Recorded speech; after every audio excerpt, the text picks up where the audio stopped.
জম্মু ও কাশ্মীরের সন্ত্রাসী হামলার জেরে তৈরি উত্তপ্ত পরিস্থিতির মধ্যে বুধবার ভোররাতে পাকিস্তানের বেশ কয়েকটি শহরে একযোগে ক্ষেপণাস্ত্র হামলা চালিয়েছে ভারত।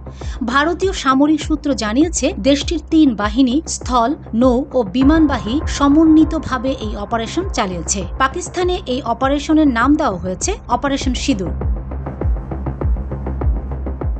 ভারতের সেনাবাহিনী দাবি করেছে, এই অভিযানে ৯টি জঙ্গি ঘাঁটি ধ্বংস করা হয়েছে। ২২ এপ্রিল পেহেলগামের সন্ত্রাসী হামলার প্রতিশোধ হিসেবেই এই হামলা চালিয়েছে তারা। এবার জানব অপারেশন সিঁদুর নামকরণ কেন হলো।